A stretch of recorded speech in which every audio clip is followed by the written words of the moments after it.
Hello. Hi. Hello, humans. Welcome to Friday, and welcome to the Funcom streaming room. It is time for another developer community stream here from our Oslo offices. My name is Jens Erik. I am here with our lead designer, Oscar. I am Oscar Lopez. Hello, everyone. And we're going to talk about the thing that everyone's excited about, which is the pet system, which we're going to show visually this time. Last time we just talked about it. This one we're actually going to show some stuff. Yep. And we're going to talk a bit about the Jhebbal Sog religion. We're going to talk a bit about the new combat stuff that we've added. Surprise combat stuff. Surprise combat stuff. And some of the new arrows that we're going to be adding once like all of this gets pushed out to live. More surprise combat stuff. Yes. And speaking of surprises, if you want to test all this stuff, you can do so on the Test Live branch right now, because we just patched Test Live. Do it again. Right now. Right now. I hope it's up now. I mean, it should be. I'm gonna double. Maybe in a bit. I'm gonna double check the thing. Yeah, it says. Yeah, yes, they're up. Yes, it is done. We have officially patched Test Live. And if you're wondering how do I get to Test Live, well, you just open your Steam client, you go to your library, right click on Conan Exiles, go to Properties, go to Betas, and then there should be like a Test Live thing. And, so yeah. But you know, if you wanna, it's gonna be about, I think like the patch is like 17 gigs, so it's gonna be a while. So you might as well stick around and see how things are, and then you can download the patch later. You know. So what's been going on? It's been a bit of a week. There's been some stuff happening. We've patched PC, and we've hotfixed PC. We've patched Xbox with the parity patch. Unfortunately, the PS4 version was supposed to get the parity patch, but unfortunately it's taken a bit longer than we'd liked, and we would like to apologize for that. But sometimes stuff happens. Sometimes you need to move a patch, and sometimes you may need to move a patch longer than you unfortunately need to. But currently it's moved over to next week, so our PS4 audience should be able to see it then.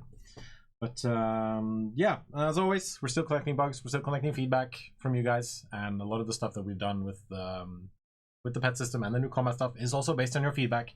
And of course, we need as much feedback as possible on the pet system, because again, it's gonna sit on Test Live for a couple of weeks, and we need you guys to tell us like, hey, this seems weirdly balanced, like the cost of certain things might be weird, the health of certain things might be weird. It's some things will definitely feel a bit off with the pet system. We have already done a couple passes on the numbers of it, and there's more stuff that we gotta do there. There's some little kinks that we still are fixing that are not fixed yet in the version you guys are gonna play today. But we're working on it. The numbers, for example, for everything are probably tuned too high. The way placing pets in certain pens and the way the things that they eat is probably tuned to be a bit too aggressive at the moment. So yes. Just jump in, play, tell us what you think about it. Tell us how, if it's too hardcore, if it's too easy, if it's what you expected or not, and just give us your feedback so we can react on it. Nicole should be in the Twitch chat at least, so she's going to be linking you guys to the Test Live patch notes, how to access Test Live, all that kind of stuff on our forums. So you guys can get all the information you need to access all that stuff. And yeah, people are asking if the map is going to be bigger. We're not planning on adding more to the map. Jeffrey Detroit did mention that he makes the map bigger by moving closer to the screen, which is one way of doing it. That's a way of doing it. You can change the fob. Yes. You can imagine all the beautiful fields behind those mountains. Yeah, you can also make the map bigger by just zooming in on the map screen. Yeah. All right. I think we're just going to jump in. Then I have to push this button. And I have to undo some of the things that I... Alright, let's see. There it goes. Wonderful. Magic. Awesome. The magic of technology and streaming. So, I think we're going to start with the new combat animations. Sure. Okay. All right, so because you are, for those of you who don't know, because you might be joining us for the first time, Oscar is like the master of combat on the dev team. I am in charge of combat. Yes. I don't know if I would call me the master of anything, but master of puppets maybe. Sure. But I don't know if I'm more than that. That works. we have continued working on the combat mechanics. There were some things that didn't make it to the launch cut that we really wanted to work on, and we have just continued cracking on throughout these months. And some of the aspects of combat we felt were not represented very well. There's a certain type of fantasy that comes with the Conan world, stuff that you expect to see. Like, for example, why cannot I just use an axe on each hand? Yeah. Right? Or why cannot I hit things with my shield? Right? So those two are some of the things that we have been working on, and we are ready to show all of that today. It's actually playable in test live. Right now. Yes, right now. With everything combat, we are being a bit careful, because doing early access, we can basically mess around with things however we want. But once the game is out, we need to be wary of shaking things a bit too much and breaking the game as people currently know it. Yes. Right? So what we did is 100 swords, 100 axes, and 100 maces. They had their defined roles in the game, right? If you want to cripple, you use a sword. If you want to deal with people that have shields, you use a mace. And if you want somewhere in between, then you go for an axe, right? The axe also has a very unique opener on the heavy, the jump. That is, it has a unique role compared with the other moves, right? So we preserved all of that, especially on the light attacks, on the left clicks of everything. But what we did is, if you're using a shield or a throwing axe in your offhand, we swapped some of the moves to use the axe or the shield. That's a really good animation when he just flips the axe. Yeah. I really like that. Don't look at it. I mean, it makes no sense. This is why the point of balance is a bit weird, but whatever. So this does not affect the left clicks, but it does change the heavy attack. So if you want to just do a heavy attack chain with this, with the dual axes. Yeah. So the light combo, like the left click combo, is the same. Yeah. We haven't changed it, but the heavy one we have. Now it includes hits with the offhand. Spin to win. And yeah, for the axe and throwing axes specifically, we have actually added this kind of the ability to continue the combo at the end after the finisher. And as you just keep mashing the button. I'm just gonna give myself some more. Get a lot of grit so you can actually spin until the finisher, the real finisher at the end. More. Get more. All the grit. More. All the grit. All of it. All of the grit. Give myself. We're gonna spawn in some enemies. We're gonna fight them. Here we go. So. If you die, I mean, first of all, you always die anyways, and second, you can just heal yourself.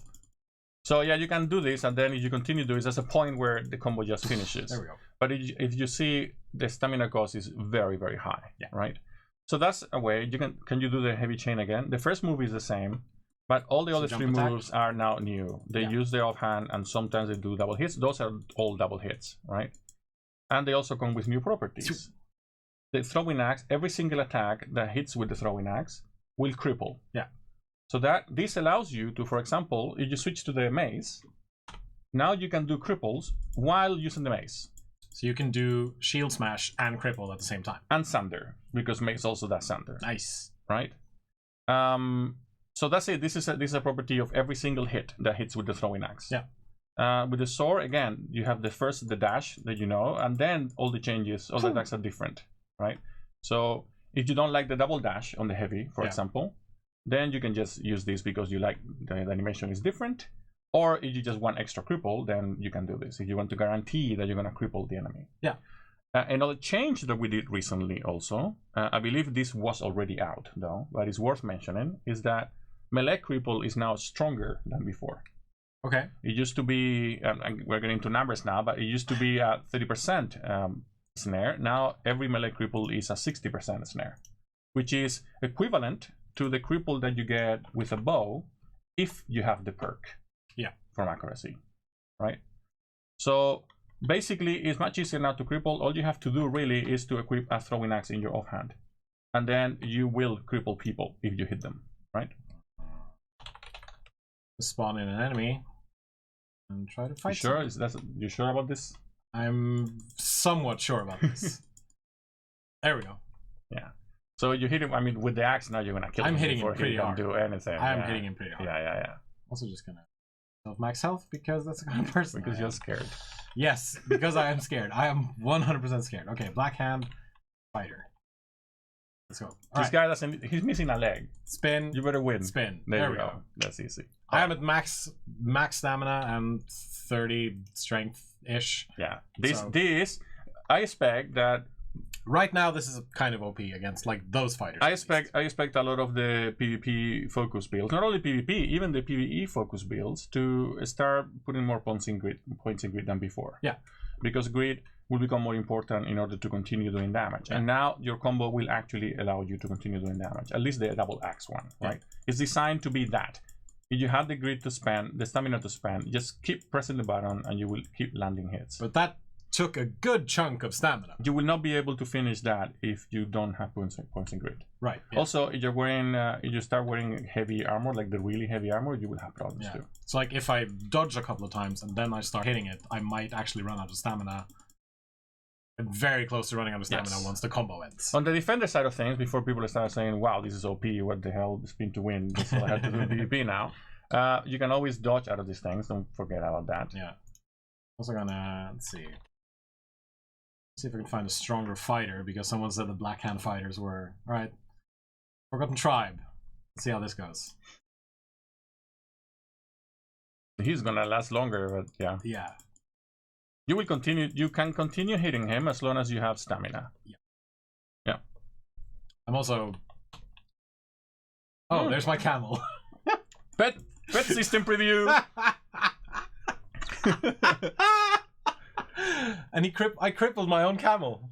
That's sad. You can cripple your own teammates as well. Is how it goes. An axe is an axe. It's an axe. It doesn't matter.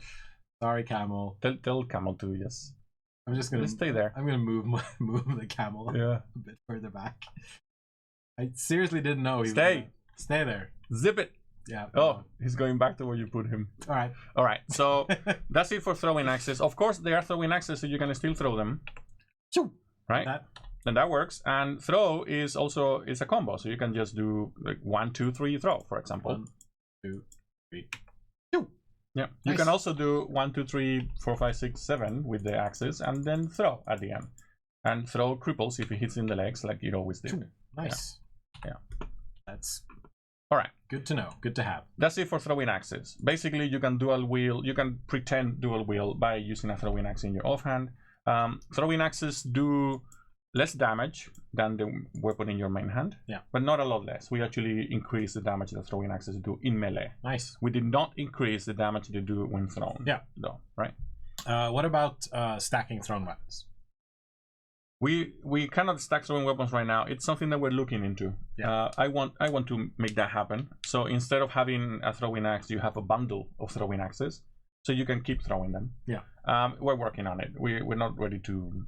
It doesn't work right now. We had to fix a couple things with the way stacking mechanics work first. I remember specifically there was one issue where if you had a broken javelin and a javelin that was on full durability, and you combine them into a stack, you would suddenly have a stack of 2 javelins that were half durability. Yes, that's one of the 1/8 from the other. So. That is one of the problems to make that. It requires a bit of tech work still. It's not ready yet.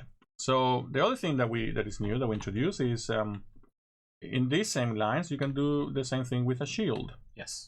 So what shield does, it first modifies your moveset, so you actually hit things with the shield. But every single attack that hits with the shield has the shield smash property, which is the property that you would normally find, and you actually still find, on the mace. Right. If you hit someone with a shield smash attack, you ignore the shield block pushback. If they block you, you do not get pushback, right? So we're basically turning shields into a blunt weapon. Yes, it's something you can counterattack with. Yeah. Right? It doesn't work for an arm, but it still looks okay. But it doesn't work. But if you switch to the mace, for example, it also has a completely different chain. Jump attack, shield smash. Yeah, the shield smashes are all different for the different weapons. The finisher for mace and shield is very strong. It's actually a launcher, like the finisher on the two-handed hammer, right? This is because, well, mace already has shield smash. So what am I gaining from using a shield with the mace? Well, you're gaining a very, very strong finisher. Yep. Right, if you can land it. The same goes for the axe. The axe also has its own new axe and shield moveset. You want to roleplay a Viking, for example. Yep. I like this new shield smash. It's really cool. Yeah. They all throw down. They have some sort of knockdown. I believe it's the sword one that has a push, and the mace one has a launch, and it might be the axe that has the push. I don't remember right now. Yeah, just hit somebody with it. This one has the launch. Yes. Boom. Yep. It's Sanders, of course, like the mace finisher. Always Sanders. So yeah, whatever the weapon, your camel really wants to help you. Whatever the weapon, whatever the weapon was already doing, it's still doing it. You don't lose the properties of the actual weapon attacks. You gain new properties. Yeah. You use a throwing axe or a shield. Shields do damage. They have a damage property. And they scale up with the level of the shield. Like star metal shields do more damage than bone shields. Nice. But they do less damage than the primary weapons. Okay. Right? So damage wise, this option does less damage than if you didn't have anything in your offhand. And we need that to balance, because otherwise shield tanking just becomes way too strong. Yeah. Right. Absolutely. Shield then becomes a perfect tanking weapon and also perfect offensive weapon. So yeah, that's it. You can see the damage that shields do on the tooltip, like you do with all the other weapon types. Yeah. So we also did changes to the one-handed spear. Yes, I need to spawn that in because I just get any javelin. Yeah. Let's go for steel. Yeah, steel javelin. So this combo, just do the left click, which is how you do melee attacks with this. This has a new move at the end of the combo, which is this kind of Spartan thrust thing. Nice. Like in case any of you have seen the movie Troy, yeah, this is the move that Brad Pitt does against big buffy dude. They were all big buffy dudes. Yes. So this is part of the kind of the Hollywood school of Greco-Roman fighting. Yeah. That you see movies, which doesn't make a lot of sense in most cases, but of course not. It looked freaking cool, so that's why we did it. If you have a shield in the offhand, all of these attacks have hyper armor. Nice. Every single one of them has hyper armor. Right? That's really cool. That's the change for one-handed spears. The right click will still throw it like it always does. People in chat are pointing out that he did it with a sword, not a spear. Yeah, he did it with a sword. Yeah, but we do it with a spear. Yeah. So this is it. Basically, we have a bunch of new animations that happen when you use a shield or a throwing axe in the offhand, and these animations come with special properties as well. These will shake around the PvP meta a little bit. I hesitate to call it meta because I really don't like that kind of concept. But it will give people a ton of new options to try and experiment with. Yeah. Right? And blocking becomes, it was already strong, but now blocking can also be an offensive thing. And there's a lot, I think there's more weight put on dodging at the right times in the combos rather than just dodging all the time, right? So people can play around with it and tell us how much it sucks or how cool it is. And of course, since we're talking about combat updates, people are also asking about archery. Yes, which is always a hot topic among the player base. So archery mechanics are next in my list. Okay. Our plan right now is to implement power shooting, which is basically, we don't know exactly how it's going to look yet, because there's some nuance that we have to play with it and see where we get, right? Yep. But basically it has to do with the right mouse button will actually do some sort of charge and hold or hold and release thing, right? I'm also looking at the left mouse button, where we will probably get rid of the 3-hit combo thing that we have right now. That didn't work out so well. Right. I don't think people like that very much, so we are most likely going to just get rid of it. Yeah. That's it. We also have been working on special types of ammunition. Yes. So we're going to get to that. Well, while I do that, can you quickly explain hyper armor? Because I saw a couple of questions about it. Sure. Hyper armor is when you do an attack, if you get hit during your attack cancels, it stops, right? Yes. But if you have hyper armor, it does not stop. It means you're basically very resistant against damage, and attacks from the enemy do not slow you down. They do not stun you. They do not push you. You're immune to attacks from the enemy. from the effects of the attack. You Yeah. still take damage, but at least they don't stun you, which means you can continue doing your combo, right? So it's always very nice to have hyper armor, especially if you know that the enemy thinks it's their turn basically and is gonna try to attack you now, right? Yeah. I just needed to answer someone. Okay, Yeah, so sure. The one-handed mace already had it had shield smash, which is a different thing, right? But for example, all the heavy attacks for every weapon have hyper armor right now, and the light attacks from the two-handed sword also have hyper armor. Nice. Right now. Yep. Yeah, that's the way it works right now. We didn't change anything there. So I also need to spawn in a bow. Hyper armor equals poise, kinda, except that you cannot really overcome it. Yeah. Poise is kind of like a scale rating where if you have enough poise, you can kind of negate the push from attacks. That's not what hyper armor is. Hyper armor is a flag that just makes you immune to the push. That's it. Yeah. So specialist arrows. Yes. We see several of them here. Yes. Already. So there's new feats that you can learn that teach you how to craft these arrows. There is you can go over them in the crafting window if you want, or you can just demo them, just shoot them. Let's just shoot them. We need to craft them first, of course. So, ancient arrows. Do you have mats for all of them? Yeah. Okay. Cool. I spawned this in already. Well, some of them anyway. Arrows. Feathers. Welcome to the Jens Erik and Oscar Power Hour, where I spawn in the materials I need for these items. Right. I don't know if you got them all in the queue. I'm working on it. Just takes a while. So yeah, basically there's 3 new feats. The first one, if I recall correctly, the first one will teach you how to make ivory arrows, which are a new type of just damage arrow. It's a new tier of damage. Yeah. I believe the first one also teaches light arrows. We will explain what light arrows are. Yes. Then another one teaches you how to make some utility arrows that you will see, and then another one teaches you how to make more utility arrows and ancient arrows, which is a brand new endgame tier of arrows. They just do more damage, right? Explosives, ancient, healing. Let's see. Light arrows. Just a couple we do for that. 3 of those. Ivory arrows, poison arrows. Let's do 10. And some tar arrows. All right. Yeah. Slowly getting there. Slowly getting there. So yeah, let's just shoot some around. I'm gonna start with the light arrows, which are easy to explain. You shoot them, and I don't think there's anything else to light. explain. That's it. They basically are a source of light. I believe they last for either 30 seconds or 1 minute. Yeah. I don't know how the tuning ended up with this.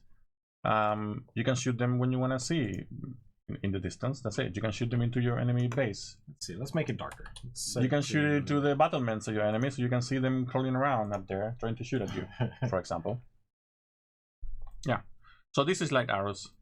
Light arrows do not interact with any other type of combo fields or like patches of fire or tar or anything on the floor. They are their own separate thing. They are not actually fire. This is kind of borders on you know how we have orbs and we have all these other elements which are kind of a little bit on the magic side of things. Yes. It kind of borders on the sorcery aspect of the game, right? Then you have, yeah, just put arrows there, you can swap them on the fly. Healing, poison, tar, ancient, explosive, ancient, explosives. Yeah. Right. Those are healing arrows. If you step in this cloud, you get healed. The cloud doesn't care who is in the cloud. Yeah. It heals everything in the cloud, so it will heal your enemies. The arrow still does damage. Yes. So you can throw love at them if you want. You just first hit them, then heal them, whatever you want. I could just imagine someone on like a YouTube video or a Twitch stream just going, "Hold on, I'm gonna heal you," and they have this like sliver of health left. I'm gonna heal you in the head. I'm gonna heal you right in the head. Yes. Kill you. So that's healing arrows. Number 2 was poison arrows. That behaves exactly the same way than the gas orbs. I think I should do this away from all of this stuff. That will hurt you. Again, these clouds and these combo fields, as we call them internally, they don't care. They don't. I'm also going to turn off this rain. You don't like rain? Not really. You're in the wrong country. Yes, absolutely. So that's poison arrow. It's a combo field, so you throw an orb into that, it will react the same way that an orb would, and it hurts anything inside, right? Then, yeah. Yep, that was the explosive arrows. Yeah, that was an explosive arrow into a poison field. Yeah. Well, you just demonstrated the tar arrow. The tar doesn't combine with gas though. Yeah, you can shoot them. Ancient. No, these were ancient. Yeah. Where are my tar arrows? Back here. Your tar arrows are number 3. Yes. There you go. Tar. That's a tar arrow. It's like I think it's called oil orb or tar orb. I don't remember the name. Yeah. That is a corruption arrow. Nice. And then there is, which we're still kind of on the fence about what we're gonna do with. About the corruption arrows? Yes, about the corruption arrows. And then there is the explosive arrow. You haven't demonstrated that one. Hello, number 6. Yeah, you got it. Yeah, this behaves exactly like a fire orb. Yep. Right. And if you shoot a fire arrow into a poison field, you get what happens when you throw a fire orb into a gas orb, which is a big explosion. Yes. That one is actually buggy right now. It's a bug that we are aware of, which is explosive arrows are not combining with tar arrows, yeah. But we are gonna fix it. I think it might actually even be fixed already in the test life build that we have. Yeah. Yeah. If not, then we will fix it. It's a bug. We know about it. These don't need orbs to make, but you need other crafting ingredients. I can just quickly go through. Yeah, you can show them. So you will need ironhead arrows for all of this. So first you need to craft ironhead arrows. Then for the ancient arrows, it's ichor, it's dragon powder, feathers, of course. For explosive arrows, it's tar, dragon powder, feathers.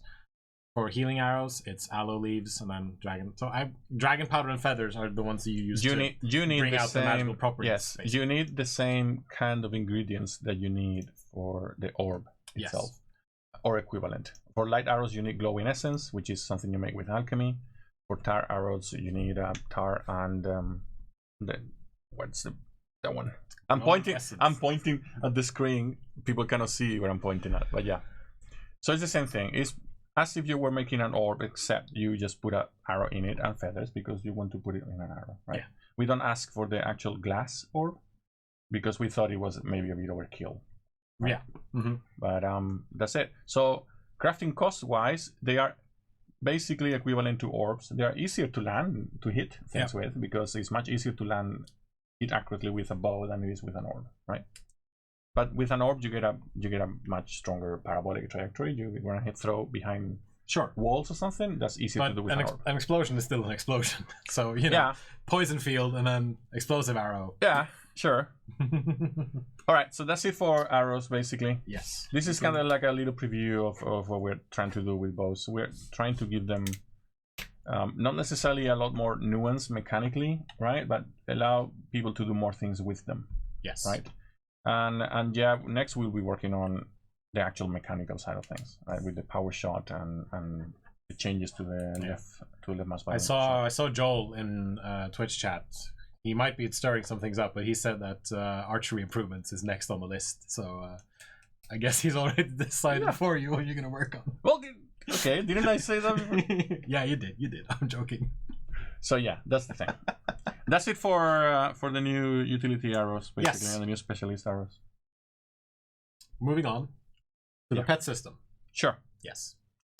So Oscar said it too. Thank you, Joel. Cheers, Joel. All right. So the pet system. Okay. I guess we start from the beginning. Yeah. How do you get a pet? Yeah. How do you get a pet? So in order to get pets, you have to first of all find a cub or a whelp or a kitten, or depends on the animal we're talking about. A baby animal in the wilderness, and you kill it and you eat it. No, you don't. you pick it up with the E button, which is the interaction button, and then it ends in your inventory. Like this. And it looks like that. They look very cute. So, like the Norwegian TV chef, we've cheated a bit. And I already have some of them in my inventory. This wolf cub, I have a shaleback hatchling, I have a tiger cub, and I have a little rhino calf that I've, just taken from their parents and then just moved home with me. So you grab the baby animal, you put it in your pocket, and then you bring it back to your base. Yes. In your base, you can put the animal into a pen. This is an example of one of a pen. I believe this is the tier 2 pen. Go back a bit. This is the reinforced animal pen. Yes, this is the tier 2 pen. Yes. So there's 3 tiers of pens. Each tier has different properties. Mm-hmm. We are still exploring what we are doing with this. If we want to give you more inventory space for the different tiers, or if they accept different types of animals, we're still experimenting with this. Right. In the version in test life right now, the 3 different tiers allow you to tame increasingly higher power animals. Yes. So in the tier 1 pen, you cannot put every single animal type that exists because they just don't work. Yep. You cannot convert very dangerous animals in a basic pen, right? Mm-hmm. If you want to convert the most dangerous animals, you need the tier 3 pen, right? That's what is in test life right now. Yeah. But we'd like to hear what you guys think about how that works, and we have other options that we've been talking about as well. So it's still a bit there. Yeah.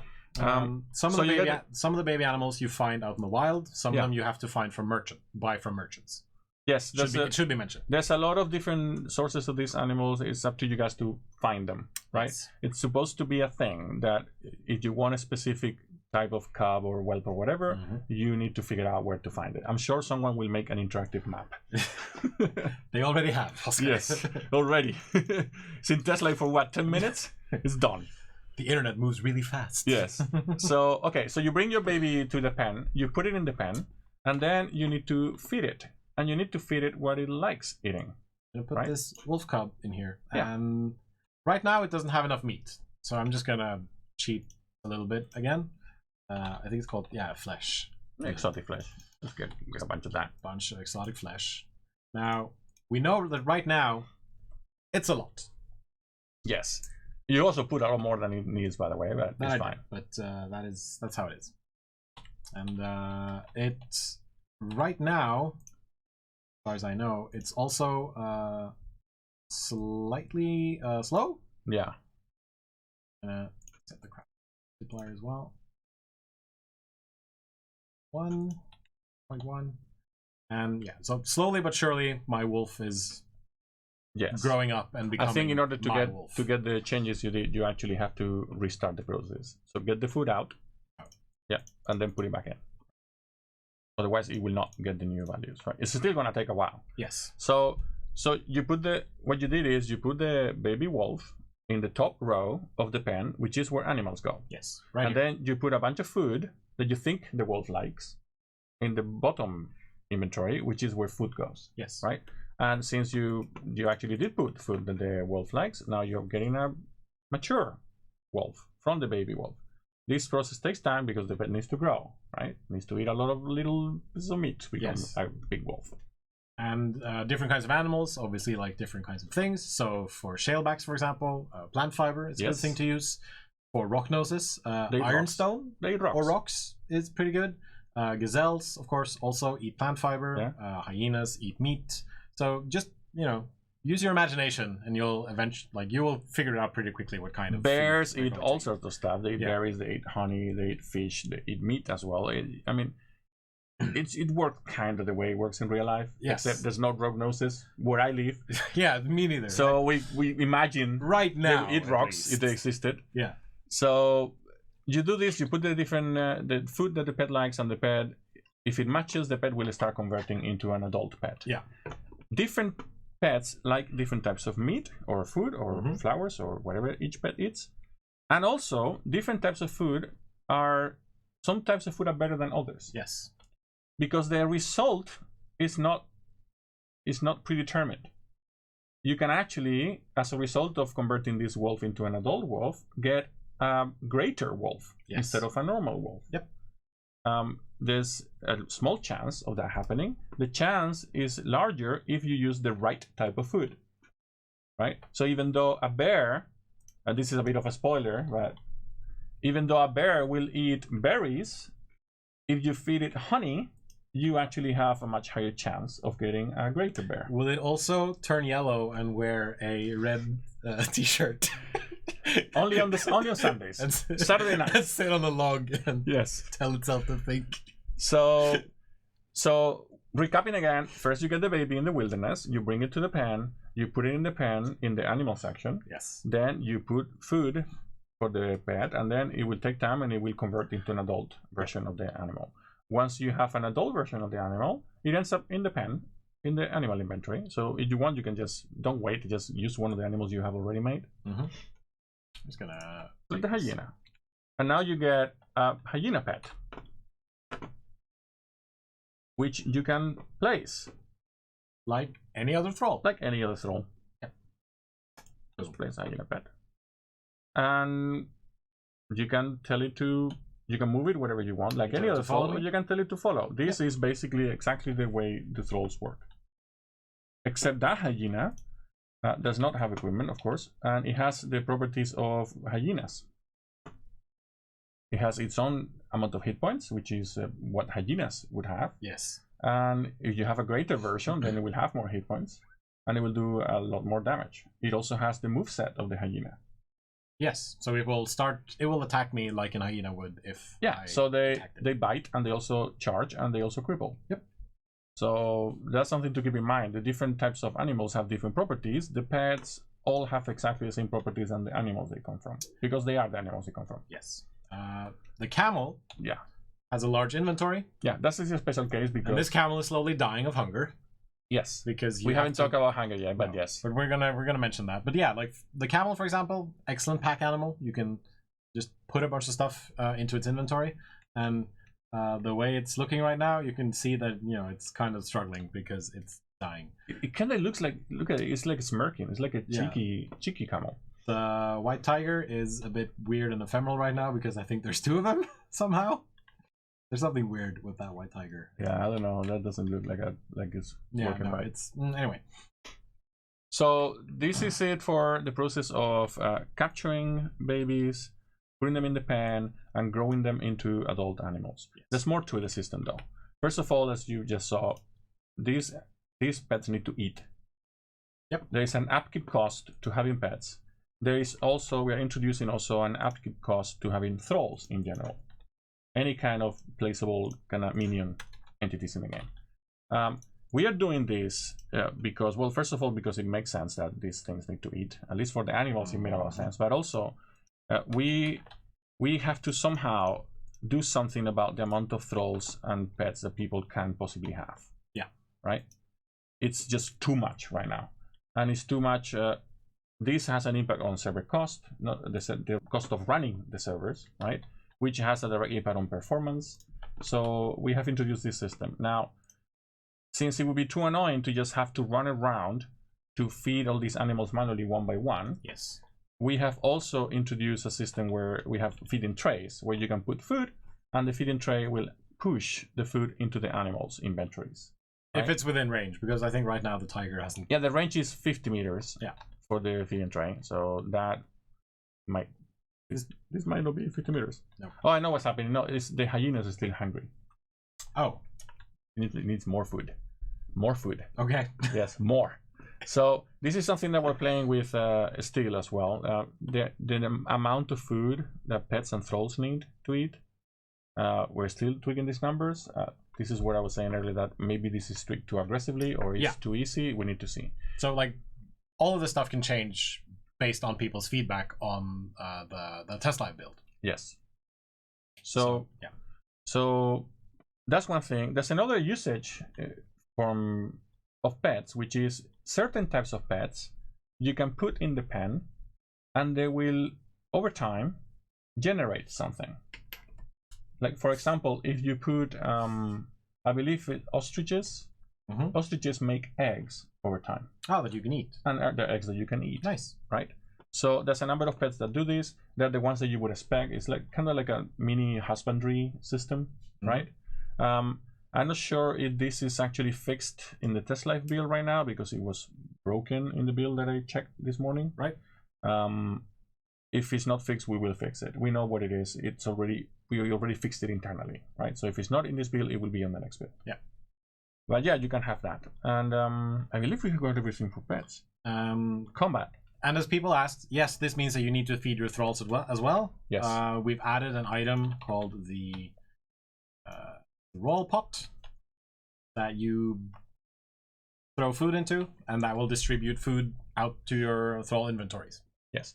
So the way these distributors can work is you just put food in them, and they will find every thrall in the case of the thrall pot, or every pet in the case of the animal feeding tray.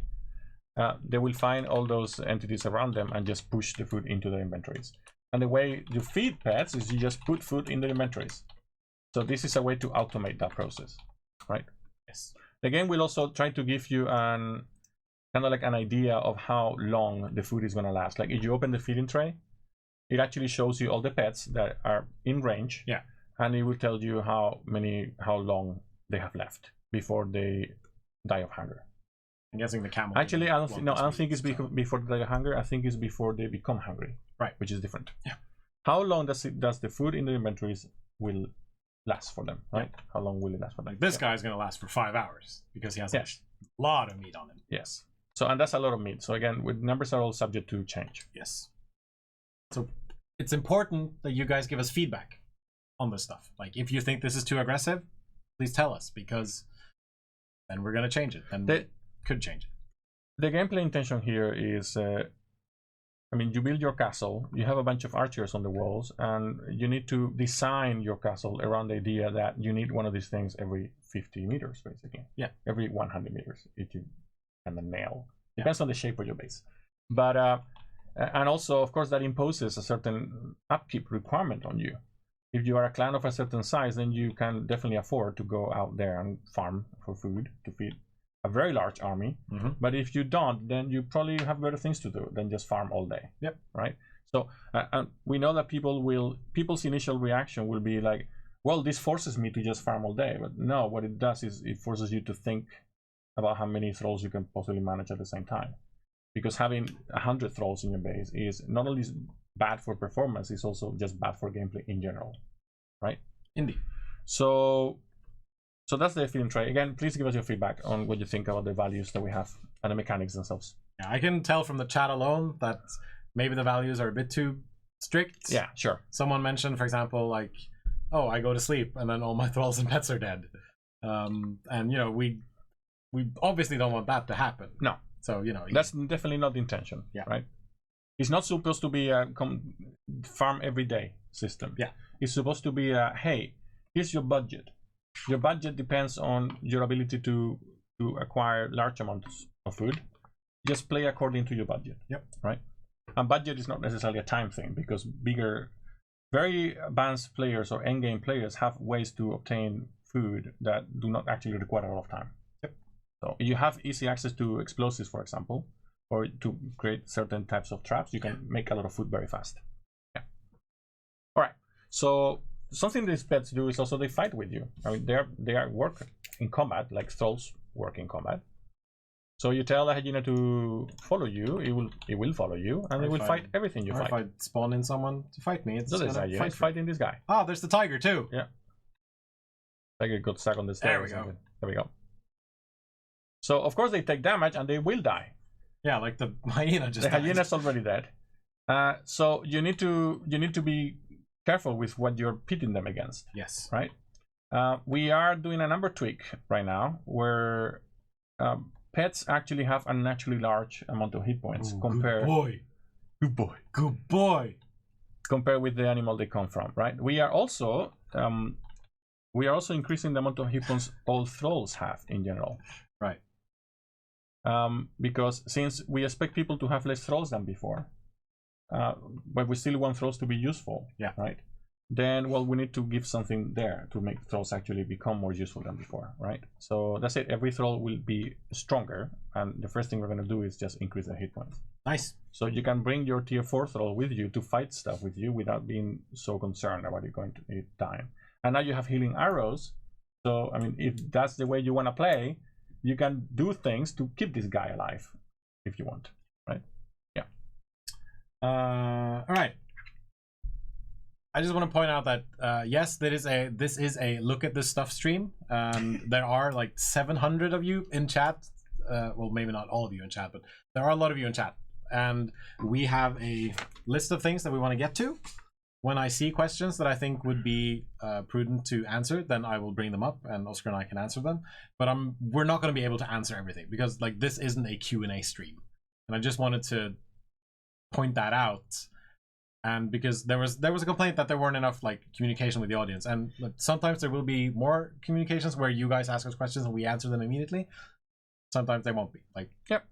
Unfortunately, that's how it is. But that's how we do it all the time. Yeah, also, but like if we have a couple of minutes after all of this, which I think we're somewhat close to wrapping up, then we can take a couple of questions and you know, hopefully answer some of the things that people want to know. Yeah. I think that's it for pets. Yes. There's a lot of different types of pets. Basically, if it's an animal in the game, it's probably a pet. Yes. We try to represent every single animal that exists. There's also some other things that maybe not be so obvious, but insects also can be tamed as pets. You can get spider pets. You can get a lot of pets. You can get sand reaper pets. There is on our blog, conanexiles.com/blog, a newsletter where we list pretty much, I think, well, not all of them, but a lot of the different types.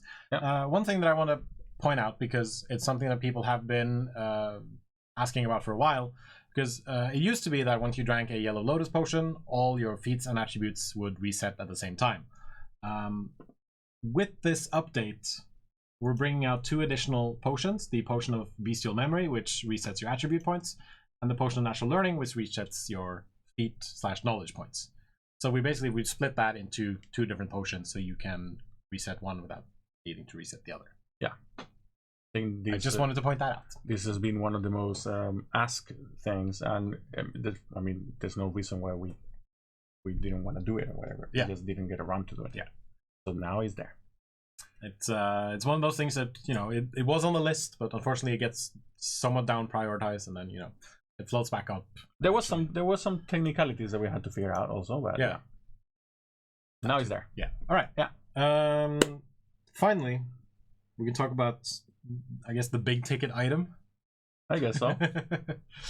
So with this update, you get the pets, you get the new combat animations, and you also get the final and sixth religion for the game, which is a creature, a lord of beasts, known as Jhebbal Sag. Jhebbal Sag.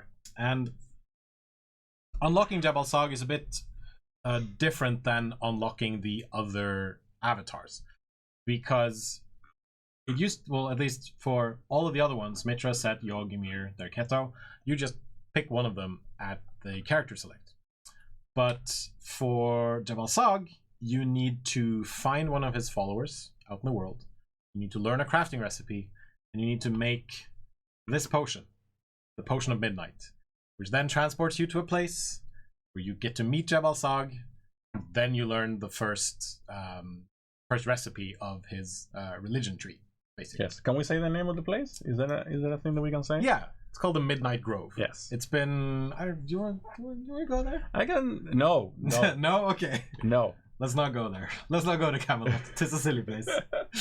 Actually, I said no because the potion is pointing at the wrong coordinates in this build. So you will not actually end up in the Midnight Grove. My bad. You will end up in the middle of a rock. It's like you do teleport with fail and you end up 100 feet under the floor, kind of thing. So the Jhebbal Sag religion, basically, to learn it, you have to be. Jhebbal Sag needs to grant you the right. Yes. To be one of his followers. That's something you gotta earn. And to earn that, you have to go into the Midnight Grove and do things that you have to do to earn it, which I'm not gonna disclose. But once you earn it, you basically get the first tier of the religion, just like you did get the first tier of any other religion. And there's 3 different tiers, and each tier has different recipes. In the first tier, you learn how to make the ritual item that you have to use to collect materials for the religion. In that regard, is similar to the others, but the kind of things you can make are quite different in style. Yeah. Right? Like and a lot of these, I apologize in advance for this. A lot of these icons are still placeholder. Some of them will not look like this anymore. Yeah, like all of these bags, they're gonna change. Yes, they have icons. Yeah. Right. I believe in the build that is out there, they do not look this way anymore either. Okay. Right. They already have icons. Nice. So sorry about the look back icon. That is actually our kind of generic. This item has no icon. Yeah. Generic placeholders. So lures are a new mechanic, a new object in the game, which you can make through the religion, which allow you to throw a lure to the floor, and it attracts an animal of that type in that area. Yeah. So you can basically kind of force animals to move. But it's not gonna just summon an animal out of thin air. Like, no. If I use the reptile lure up here, a reptile isn't necessarily going to just like pop up. No, the animal needs to exist. It doesn't summon anything. Right. Yeah. They really like the way it smells. Right. So you can manipulate their position. Yeah. Right. So you can use this to split pools, for example, which might be necessary, perhaps in the Midnight Grove, maybe.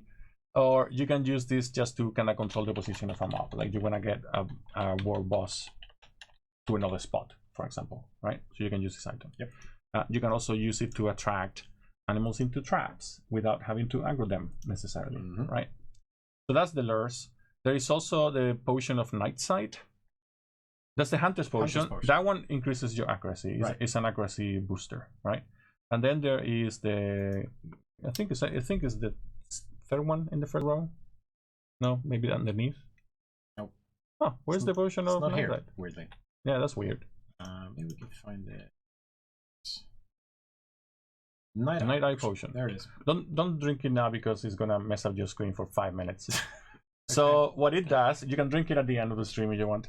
What it does is it gives you Night Sight for 5 minutes. Okay. That's how it works. Yep.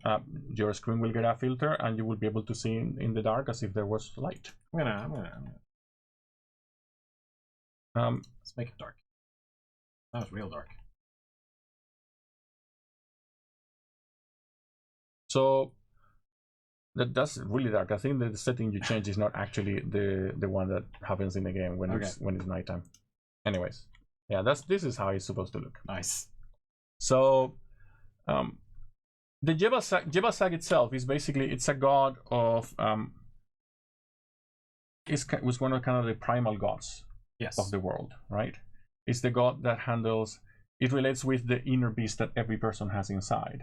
The culture around, or the religion around Jhebbal Sag talks about how some people come from ancient bloodlines, which are bestial bloodlines, right? And some people actually have the blood of Jhebbal Sag inside of them.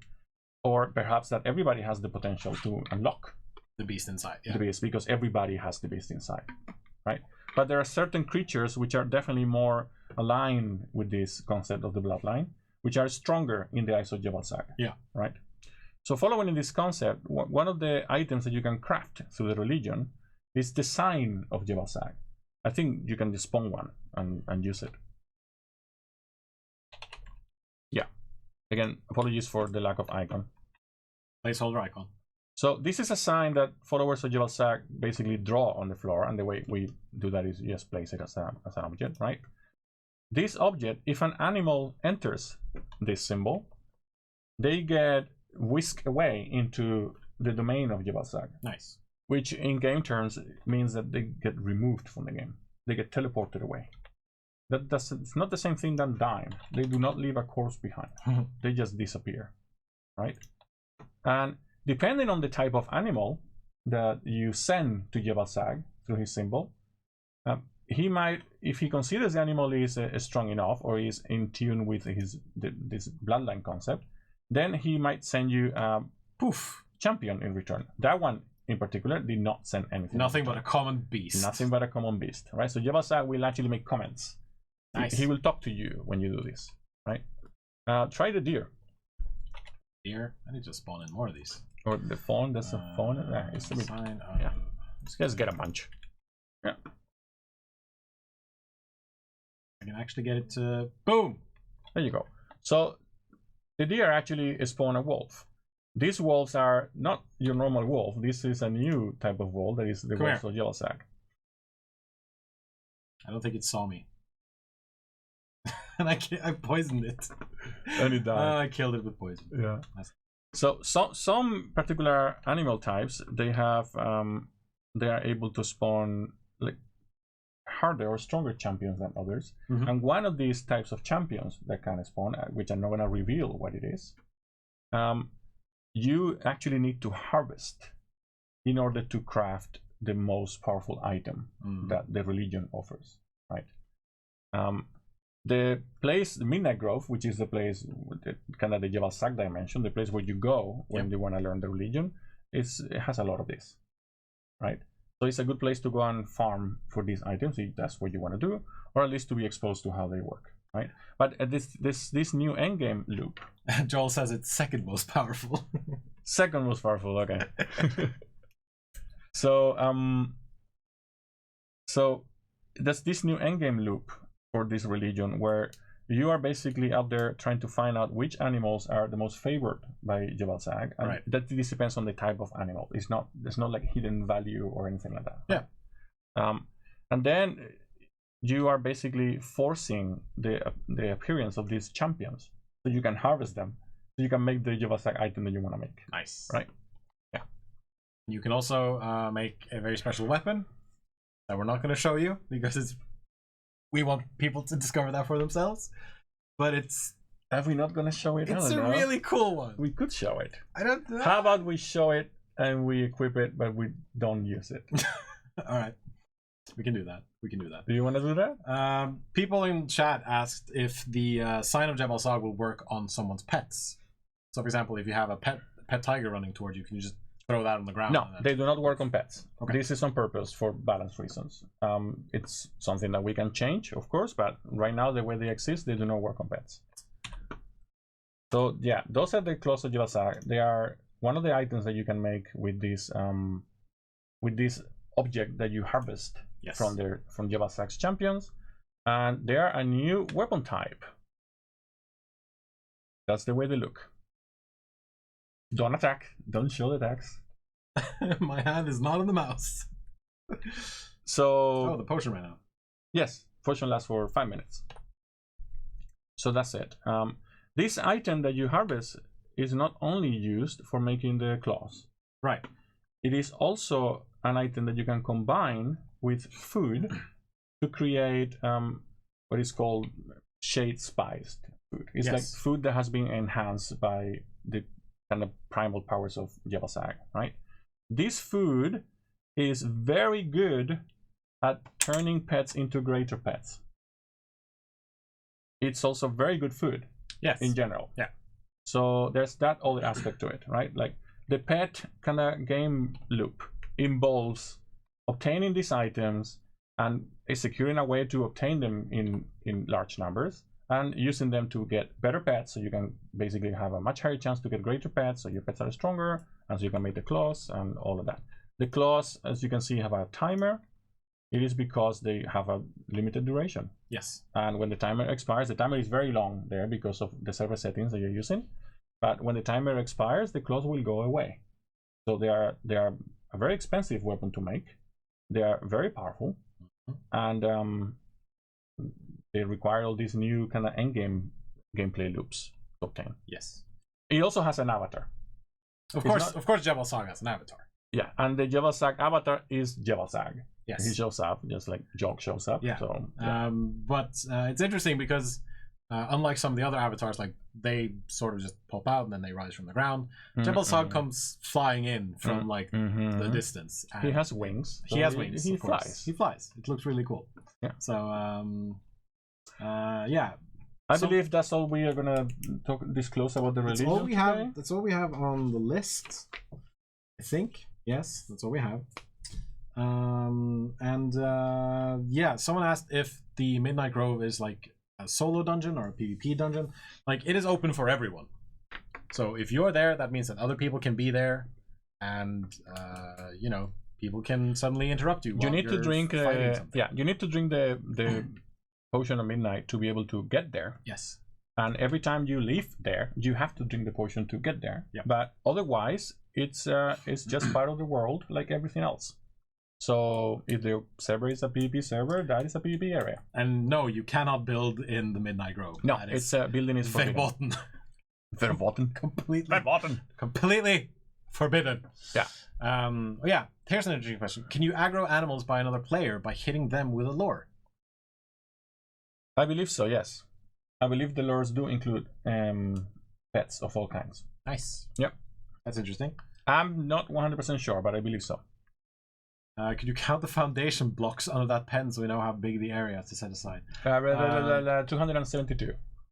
Let's see. So it's 1, 2, 3, 4, 5, 6, 7, 8, 9, 10 times 1, 2, 3, 4, 5, 6, 7, 8, 9, 10, 11. And you were kind of in the middle. Yeah. No, you were not. You were. I mean, it's big because you need to fit a rhino in there, a grown rhino, and so that's how it is. Yeah. Yeah. Why are there no animals in the sky like hawks, birds, and all the stuff? Yeah, that's a good question. It's basically because we have no flying AI. It boils down to that. Yeah. If we had good flying AI, and it's not like making good flying AI is impossible. It's just that we just never sat down and made flying AI. Then we would make flying animals like eagles and vultures. We have vultures, but they're not really animals. They're kind of like they kind of have a trick, yeah. Right? So that's why we don't have any. Again, if we had the ability to make flying creatures, we will make birds and raptors specifically. Yeah. You cannot ride your pets. We've said a couple of times before that mounts are sort of off the table right now. Until we, if we figure out how to do mounts, we will make the attempt at least to bring them to you guys. But right now, mounts are table. Yeah. And so like all of this is now on test live, and I think I don't know, like, should we just summon Jhebbal Sag? It's like a final thing. I'm okay with summoning Jhebbal Sag. Yeah, it's okay. Let's go for it. Let's do it. Let's summon Jhebbal Sag. See what happens. I guess the kind of the symbol, the face that is everywhere, all the symbology kind of gives you a hint of how his face looks like. And like you've seen him before. Like I've shown screenshots of Jhebbal Sag in newsletter. But this is like now you finally get you have Jhebbal Sag. Yeah. Okay. You need to look around because he needs to fly in. He needs to fly in. Yes. Come on. It's very misty. Yes. I don't know if you're gonna see him. I don't think I'm gonna see him. I don't know if you're gonna see him flying in. There he is. I missed it. I was in the wrong place. Oh, look, lining and everything. So dramatic. That is Jhebbal Sag. That is Jhebbal Sag. You can do the attack. Just left click. And he has a wing attack. Yeah, it's a double kind of wing buffet thing. Oh, those trees. 4 trees. 4 trees. And he completely destroyed my animal pen. He's a big boy. He can fly, much like Yogg. Someone in chat referred to him as an absolute unit, which is, kind of correct. So that is Jhebbal Sag. That is what he looks like. He's a huge person. And one of the someone mentioned in chat, like, will he have like priests and archpriests and stuff? I would assume so. Yeah, like all religions. Yeah. I don't know where the priests are right now, but if I venture a guess that they are somewhere in the Midnight Grove. Yes. But I don't know actually. I have no idea where they are. I need to ask the guys. How to get back from the Midnight Dungeon? You teleport back from the Midnight Grove. Yes, the place where you land in the Midnight Grove has a thing you can use to get out. Yeah. Right now, I think it just says test or something. Yeah, it has a pillar. Right now, I'm not sure. It depends on if the potion got fixed, if people can go in or not, right? But if you go in right now, if it's possible, then there will be there's a pillar that says temp. It's a pillar for the god temp. There will be something better there. We're working on the model for that. Nope. You want something? Okay. I'm gonna switch us back here. Yeah. Okay, I think that's it. Pets, Jhebbal Sog, new combat animations, new arrows, all on Test Live. If you check out our forums, there's a Test Live category where you will find out how to access Test Live, how to give us feedback on Test Live. So give us all the feedback you want. We need balancing in the farming costs and the taming costs, taming speed, I guess, also like the raising speed for the animals. Also in general, if is it intuitive to know what things you should feed to the different animals? Yeah, is it all intuitive? Does it make sense when you think through it? Is the process itself, is it too difficult to find baby animals? Is it too easy to find baby animals? Are pets too easy to kill? Are they too strong? Right, we need that kind of feedback. And what else? You want to take some questions, or we can? Yeah, let's take some questions for like 5 minutes. Sure. How do we prevent people from building traps over spawn points? I mean, there is a building blocker in the Midnight Grove, which means that any placeables can't be put there, like, at all. If he's talking about the spawn point in the Midnight Grove, yeah, you cannot build anything there. You cannot place traps. To place traps, you need to be able to build. If the trap is made to be used in certain places where other things are forbidden, the trap will work. Yeah. The symbol of Jhebbal Sag does not do anything to players. Yes. That only works on animals. Yeah. It doesn't do anything to human enemies either, or to anything that's not a beast. So a demon, for example, will be affected by the symbol. Yeah. All right. Are purges getting some love? Yes, they are. We are always working on improving not only the mechanics of the purge, the level of power of the things that purges spawn specifically, but also what are those things. So no, you do not need to wipe your server for this. We're not going to be wiping any official servers once this rolls out in full on the live version. And if you're running a private server, then you don't have to wipe that either. We never say that you have to wipe your server. Sometimes we recommend it if it's a big update, because sometimes, you know, things shift around and things move around. But it's never a requirement from our side, at least. We try. I mean, sometimes we break things and we nuke stuff. Yeah, that's not on purpose. Yes. No, the idea is that you should not have to do anything to your current save state of the game. Yes. Whatever you play should still be valid. So we try to make things so they have backwards compatibility, basically. Yeah. One thing that I see that keeps popping up in chat is the idea of a passive mode. That you can set pets and thralls to be passive instead of just aggroing on anything outside your clan. We have no plans on implementing a passive mode. What we do have plans is on changing the rules of when they attack. Right now, in order to make a pet attack or a thrall attack, same thing, either you need to get hit or the pet needs to get hit. Right. They don't understand the concept of you're under attack unless you actually get hit, right? Which is not ideal, because you might want to assault a base, for example, and then you cannot actually make your pet attack the base. Yeah. Right. So we are looking into upgrading that system. So if you hit something, then the pet also attacks at something. It's basically assist. Kind of the way assist works in like World of Warcraft, I guess. People are familiar with World of Warcraft. Mm-hmm. Kind of like hunter pets work in World of Warcraft when they are in assist mode, right? If I hit you with my sword, then my pet will understand that, hey, my owner wants to fight this guy. I'm gonna fight this guy. Okay. This might be outside of your particular area, since you're the designer and this is more of a tech team question, but like, we get a lot of feedback from role players about the VoIP in the game, like the voice chat system. And someone asked, I think it was Tweaknuts, who asked like if servers were run on multiple cores and if that will improve VoIP in any way. I don't know if that's something you can answer or if we need to. I have no idea, but we can get back to you on that once we ask our tech guys about how that works. I have no idea if it runs on multiple cores or one core or half a core, or if it has any impact at all. Right. Okay. If priests are in the grove, how are you going to break them if you have to travel? You can't build a wheel of pain in the grove. That's a very good point. It's a very good point. And there's obviously something I'm missing there, because I didn't implement the priests, so maybe it is not actually in the Midnight Grove where you find them. That's a very good point. Maybe they're not in the Midnight Grove. The answer is maybe Oscar was you're wrong. right, and I don't know. Yes.